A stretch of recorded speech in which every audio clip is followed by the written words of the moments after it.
वहाँ जाने के लिए नियंचर की जागृति होनी आवश्यक है, और नियंचर ही हमारा निज नाम है और वही आनंद पद है।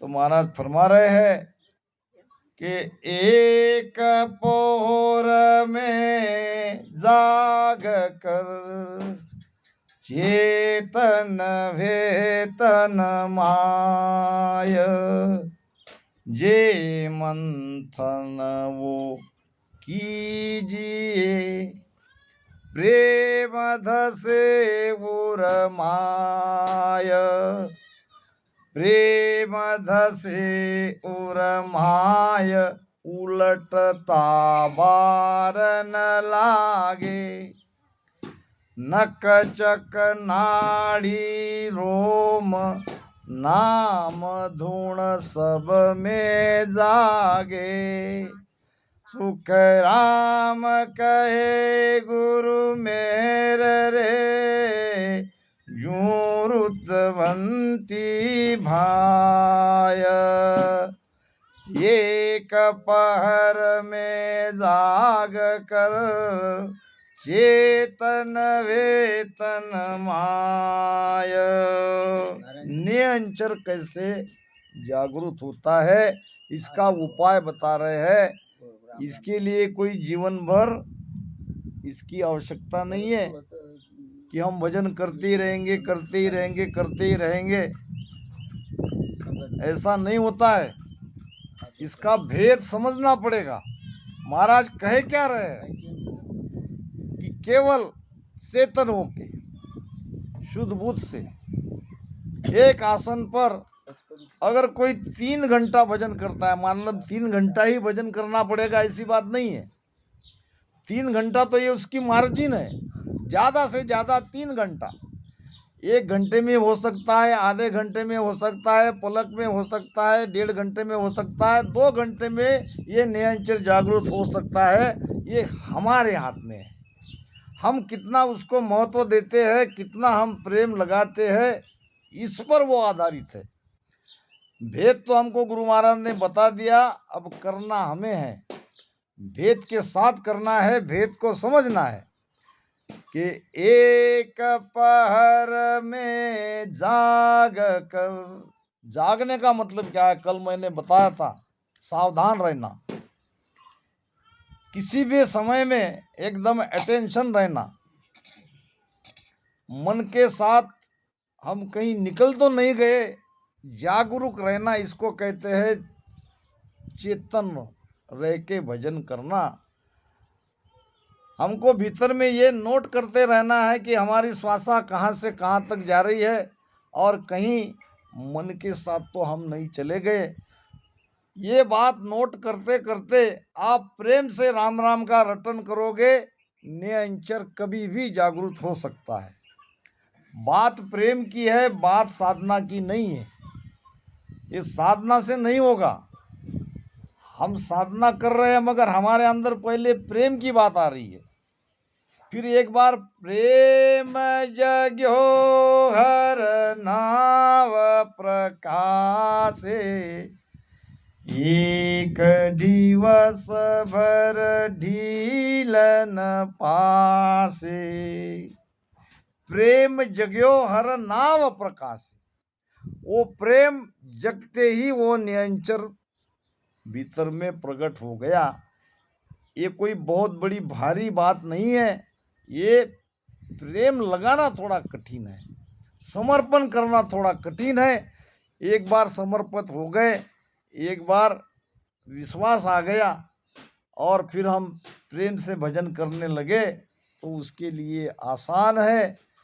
हाजिर सु हाजिर खड़ा जब देखे तैयार, तो हाजिर होना है, चेतन रहना है, जागरूक रहना है, समझ के भजन करना है।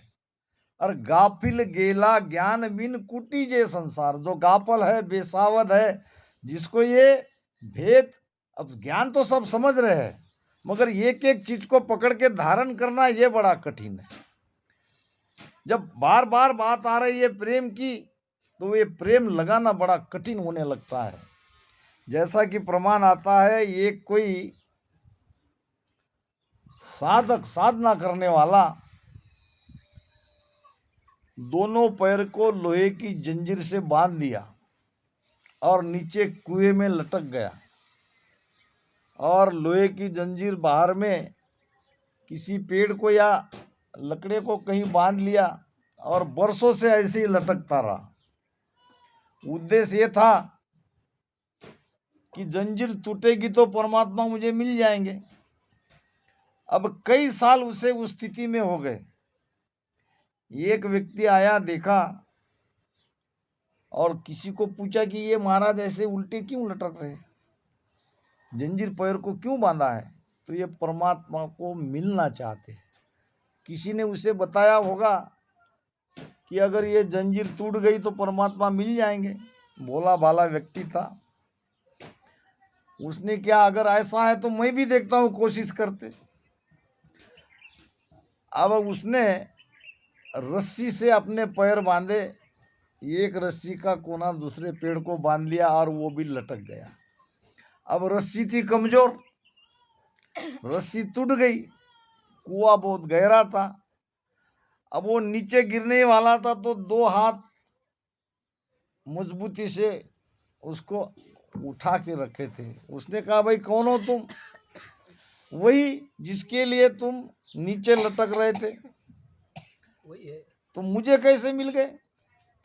वो तो मेरे आगे कई वर्षों से लटका है, उसे आज तक क्यों नहीं मिले? तो परमात्मा ने कहा, उसने मुझसे ज्यादा जंजीर पे भरोसा किया और तुमने जंजीर से ज्यादा मुझ पर भरोसा किया। तुम्हारा प्रेम मुझ पे था, उसका प्रेम जंजीर पे था। बंधा हुआ वो जरूर है, मगर उसने सारी व्यवस्था कर रखी है कि नीचे गिर न जाए। लोहे की जंजीर से उसने अपने पैर बांध रखे हैं। अब लोहे की जंजीर भला कैसे टूटेगी? अब वो तो टूटने वाली नहीं है, मैं उसको मिलने वाला। अब तुमने तो बिना सोचे समझे एक कच्ची रस्सी से जो कमजोर थी उससे बांध लिया और तुम लटक गए। और लटक गए तो तुम तुरंत नीचे भी गिर गए, तो मैंने तुम्हें पकड़ लिया। कहने का मतलब मन की ये तैयारी चाहिए। मन बड़ा शातिर है, मन बड़ा होशियार है, तो इसीलिए भोले पर तत्काल मेहर होती है, क्योंकि उसके पास कोई आगे पीछे की सोच नहीं रहती है। जैसा कहता है वैसा वो मान लेता है, तो उसके अंदर वो शब्द प्रकट भी हो जाता है। तो सबके लिए महाराज कह रहे हैं, अगर चेतन होके प्रेम से इस भेद से कोई भजन करता है, मन की वृत्ति को बिना हिले डुले, मन को बराबर ध्यान में लगा के अगर राम सुमिरन करता है, तो महाराज कहते हैं कि उनके घट में प्रेम जगने में देर नहीं लगती। प्रेम जगे उर्माए उलटता बार न लागे। अब वो पीछम का रास्ता खुलने में भी कोई देरी नहीं है, क्योंकि ये प्रेम से उसास में ज़्यादा भजन होता है। बड़ी तेजी से भजन होने पर ये ऊर्जा बड़ी तेजी से नीचे जाती है, वो रास्ता खोल देती है और उसमें से ऊपर पलटने भी लगती है। प्रेम लगे गुरु चरण माई शरण हो तो पाए। तो दूसरा कोई उपाय नहीं है, यही एकमात्र उपाय है, ये कुदरत कला जगाने का, नियंचर जगाने का। अब ये प्रमाण बता रहे महाराज कि कैसे समझे कि हमारे अंदर वो प्रेम जग गया, कुदरत कला हमारी जागृत हुई।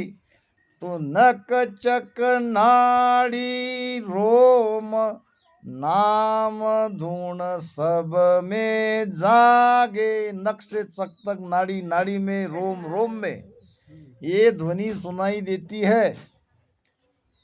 कोई भ्रम बाकी नहीं रहता है, पूरी तरह से समझ में आता है। फिर वो ध्यान में बहुत गहरा उतरता है कि जब तक कोई वस्तु प्राप्त नहीं होती है तब तक संशय है, तब तक भ्रम है। जब वो वस्तु मिल जाए तो फिर काय का भ्रम, फिर उसे भजन करने के लिए कहना नहीं पड़ता, भजन करता ही है, ये बात। और यहाँ समझो कि नियंचर जग्गा यानी सब कुछ हमारा हो गया। ये तो अभी भक्ति के मार्ग में हम अब आ गए, अब तो हमारी यात्रा शुरू हो गई। अब तो नियंचर के साथ हमको भीतर के सारे कमलों को छेदन करते करते जाना है, खासकर पीछम के कमलों को। तो वही हमारा रास्ता है।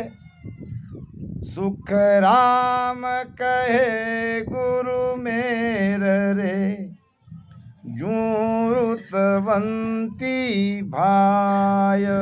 आत्मा रुतवंती चाहिए, आत्मा के अंदर तड़प चाहिए।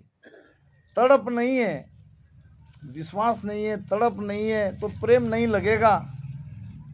जब रुतवंती है आत्मा, यानी मोक्ष में जाना ही जाना है, ये भाव से अगर हम भजन करते हैं और ये तड़प अगर हमारे अंदर आती है तो हमारी आत्मा रुतवंती बन गई, और रुतवंती ही गर्भ धारणा कर सकती है। तो महाराज ने ये प्रमाण यहाँ बताया है। अब आगे कहेंगे कि भजन कैसे करना है। कि कागलियो लिंग असल है, रसना सो भग होय। ओम सोहम प्रेम रस, चेतन नर कहूँ तोय। चेतन नर कहूँ तोयर रोजिम जीव कुआवे। सोहम कहिए बिंद ममो अंचर अनस ल्यावे। सुख राम अजपे संग धसे, धम पेट कहूँ तोय। कागलियो लिंग असल है, रसना सो भग होय। ये स्पष्ट निर्भय ज्ञान महाराज दे रहे हैं। अब जगह जगह सत्संग में जाता हूँ तो कहीं कहीं ये बातें आती है कि रसना से राम राम रटन करने की क्या आवश्यकता है। जब रसना से राम राम रटन नहीं करोगे तो न्यांचर नहीं जगेगा, ये पक्की बात। मुख रटना बिन नाम बार लो, इन घट आवे नहीं। रसना से राम राम रटन करना ही पड़ेगा, ये बिल्कुल सिद्धांत है, ये कायदा है। अगर कोई बात कायदे से नहीं करेंगे, सिद्धांत से नहीं करेंगे तो उसमें फल नहीं मिलेगा। रटना की विध टाल के, साधन करे अनेक। से सब हद का ख्याल है, नाना विध का देख। नाना विध का देख, परम पद कदे न पावे। ने अंचर बंक नाल पिचम को भेद न पावे। हद बेहद में सब थके, वेद भेद कल देख। रटना की विध टाल के, साधन करे अनेक। ये मुख से जिह्वा से राम राम करना अनिवार्य है, मगर ये छूट भी जाएगा, एक समय आएगा। जब तक वो समय नहीं आता तब तक भजन करना ही करना है। एक समय आएगा जब रसना भजन करते करते थक जाती है, रसना थक जाती है, क्योंकि रसना एक इंद्रिया है। इंद्रिया चलती है प्राणवायु से। जब इंद्रिया को प्राणवायु नहीं मिलेगा तो इंद्रिया थकना अनिवार्य है। एक समय आएगा कि रसना सेवत की जब मन की, जीव भजन सुलागे। के सुख राम पारखवा की, ध्यान सुखमणा जागे। जब रसना भजन करते करते थक जाएगी तो और कोई भजन तो कर रहा है, भजन बंद नहीं हो रहा है, रसना बंद हो रही है, भजन बंद नहीं हो रहा है। फिर भजन कौन कर रहा है और कैसे कर रहा है, क्या है उसका प्रमाण? रसना सेव थकी जब मन की। ये तो मन इंद्रियों का राजा है, मन के आधार से ये इंद्रिया अपना काम करती है। तो ये रसना वाला भजन तो मन का ही भजन है। थक जाने दो, और भी अंदर में और भजन करने वाले दूसरे बैठे हैं, तो तब भजन कौन करता है? जब मन थक जाता है, रसना थक जाती है, तो ये जीव भजन करता है, हमारी चेतना भजन कर रही है। और चेतना भजन कैसे करिए? अब वो तो बिन रसना का जाप, जति को महाराज ने कहा है। अब वो जाप होगा बिन रसना का, यानी ईड़ा और पिंगड़ा दोनों एक होके श्वासा की ऊर्ध्व गति हो जाएगी। और जब श्वासा की ऊर्ध्व गति हो जाएगी तो इंद्रिया को प्राणवायु मिलना बंद हो जाएगा। फिर स्वाभाविक इंद्रिया थक जाएगी, मगर भजन नहीं थकेगा। भजन सुषुम्ना से होता रहेगा। और ये चेतना का भजन है, जीव का भजन है। और उसकी परख क्या? जैसे हर बात में महाराज ने परख बताई है, नियंचर की परख बताई है, नख से चक तक नाड़ी नाड़ी में नाम की ध्वनि सुनाई देती है, ये नियंचर की परख हो गई। अब बिन रसना का हमारा भजन हो रहा है, इसकी परख क्या? तो इसकी श्वासा ऐसी नीचे नहीं आएगी, श्वासा ऊर्ध्व गति से जाएगी। ये बहुत ऊंची स्थिति है, तब ये स्थिति होती है। मगर तब तक हमको सुमिरन करना नहीं छोड़ना है। तो ये जो कागलिया है, अंदर में जो पटजीभ है, उसको ही कागलिया कहते हैं। वो जीभ को टच होना चाहिए। कागलियो लिंग असल है, रसना सो भग होए। अब ये दोनों इंद्रियां मिली हुई है आपस में, वो प्रेम कर रही है। जैसा बाहर संसार का प्रेम है, वैसा भीतर में ये प्रेम है। यहाँ वहाँ कोई फर्क नहीं, केवल समझाने के लिए महाराज ने ये प्रमाण दिया है। करना तो अंदर है, करना तो स्वयं को है, समझ के करना है। अब यहाँ भी रस चाहिए, यहाँ भी प्रेम रस चाहिए, तो वो है ओम सोम। यानी दोनों श्वासा में, आती जाती श्वासा में प्रेम से भजन करते रहना है। और नर है चेतन, हमारी चेतना ही तो पुरुष है। चेतन नर कहूँ तोय, ररो जिम जीव कुआवे। अब ये रकार से ही, जैसे कि स्त्री पुरुष के मिलन से गर्भ धारणा होती है, बच्चा पैदा होता है, इस प्रकार ये राम राम जो दोनों श्वासों में हम रटन करते हैं, इसमें रंकार जगता है। सारे रोम रोम में ये ध्वनि सुनाई पड़ती है, तब समझेंगे कि अब तीसरा पैदा होने का समय आ रहा है। ररंकार ररो जिम जीव कुआवे, और सोहम कहिए बिंद। ये नाद और बिंद का जोड़ा, इसी से उत्पत्ति होती है। तो यहाँ सोहम श्वासा है बिंद, और भीतर में जो ध्वनियाँ है वो है नाद। अब ये नाद सोहम श्वासा से अलग हो जाता है। सोहम कहिए बिंद, धस्यो अजप्पे संग जाई। अब अजप्पा क्या है?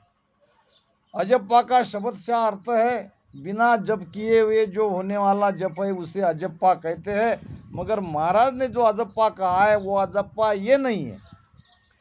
अजप्पा उसे कहते हैं कि हम दोनों श्वास में धारोधार राम राम करते हैं, प्रेम से करते करते करते रहते हैं। एक समय कभी बड़ी तेजी से ध्यान होता है, तो कभी उसमें ढिलाई हो जाती है। एक समय ऐसा हो जाता है तो फिर हमारी श्वासा धीमी हो जाती है। जब श्वासा धीमी हो जाती है, श्वासा की शक्ति बढ़ती है। श्वासा जितनी तेज लेते हैं, उससे शक्ति उसकी कम होती है। मगर एक समय जब आता है, तो जब भक्ति में प्रेम लगता है, तो श्वासा धीमी होने लगती है। जब धीमी हो जाती है, तब जगता है अजप्पा। और ये वायु की ताकत बढ़ाती है अजप्पा। और फिर वो पलटता है, वो पिचम का रास्ता खोलता है। तो ये सोहम जो है, यानी सांस उसास के बाद जो अलग निकलता है वो सोहम, ये अजब के संग, यानी श्वासा को जब जैसे ही धीमी होने लगती है तो बड़ी तेजी से वो नीचे जाता है। सोहम कई ये बिंद धसे अजब पे संग जाई, सुकराम अजब अरे संग धसे धम पेट कहूँ तो है। वहाँ जैसे पेट में गर्भ बढ़ता है, वहाँ यहाँ पेट में नयनचर जागृत होता है। नयनचर की और बच्चा पैदा होने की विधि एक ही है, केवल समझ का फर्क है। इन मंथन से उतरे पार ब्रह्म को नाम, ने अंचर आख ने अंचर आकार बिन सो आवे घट गाम, सो आवे घट गाँव जीव का सब फंद काटे, पीछम गेल होए पीठ चले आगम के बाटे, जब पहुँचे सुख राम कहे पार ब्रह्म के धाम, इन मंथन से उतरे पार ब्रह्म को नाम। इन मंथन से उतरे पार ब्रह्म को नाम। क्या हम पार ब्रह्म की भक्ति कर रहे? क्या हमको पार ब्रह्म में जाना है? पार ब्रह्म से तो वापस आने की रीत है। फिर महाराज ये कैसे कह रहे हैं कि इस प्रकार से मंथन करने से पार ब्रह्म का नाम घट में जागृत होता है? तो पार ब्रह्म को समझना पड़ेगा। एक पार ब्रह्म सत्स्वरूप आनंद पद के लिए भी कहा है, वो पार ब्रह्म, और एक पार ब्रह्म सृष्टिकर्ता परमात्मा के लिए भी कहा है, वो भी पार ब्रह्म। यानी यहाँ शब्द पार ब्रह्म आया तो ये नहीं समझना कि पार ब्रह्म का नाम जगेगा और हम वापस पार ब्रह्म में जाएंगे। ये पार ब्रह्म यहाँ आनंद ब्रह्म के लिए कहा है, सत्स्वरूप के लिए कहा है। इन मंथन से उतरे पार ब्रह्म को नाम। पार ब्रह्म का नाम क्या है? ये कुदरत कला नियंचर। इसी मंथन से वो प्रगटती है, दूसरा कोई उपाय नहीं है। फिर ने अंचर आकार बिन सो आवे घटगाम। ये जो निराकार है, जिसको आकार नहीं है, जिसको कहने में नहीं आता है, वो नियंचर, वो कुदरत कला हमारे घट में, हमारे गांव में, यानी हमारे शरीर में ये प्रगटती है।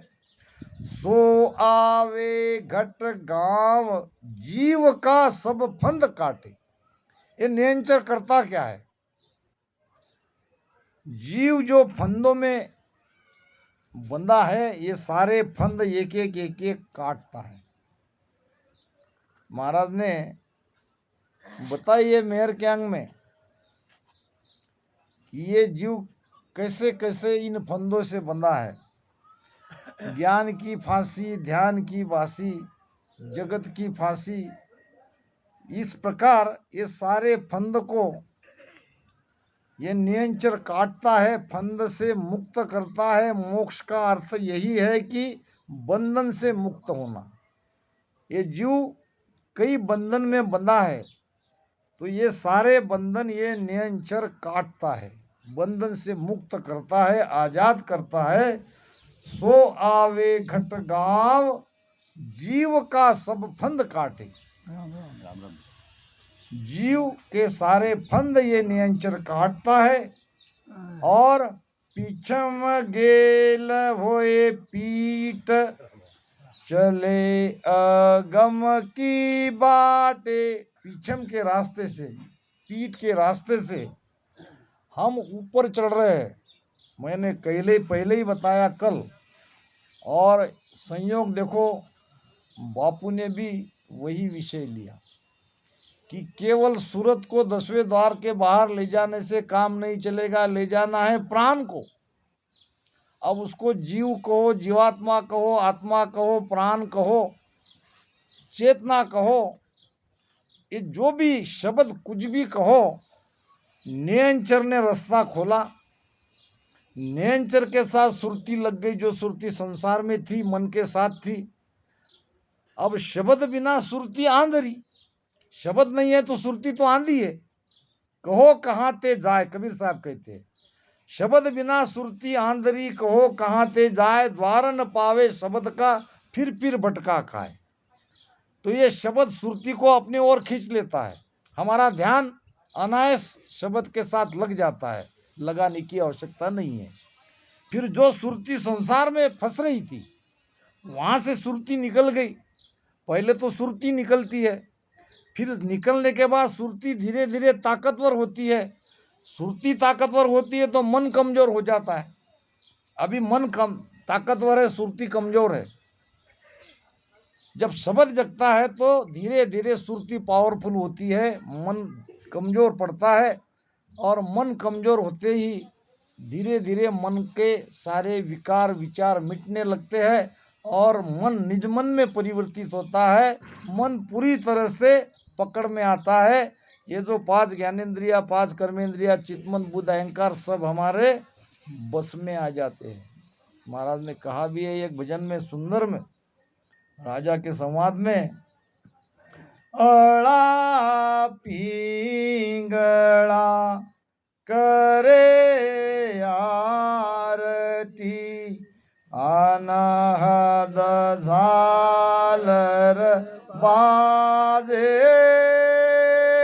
राम अड़ा पिंगला करे आरती, अनहद झालर बाजे, चित मन सुरत हजूरी, चाकर चित मन सुरत हजूरी, चाकर जिंग सबद धुण गाज, राजा ऐसा वेश हमारा।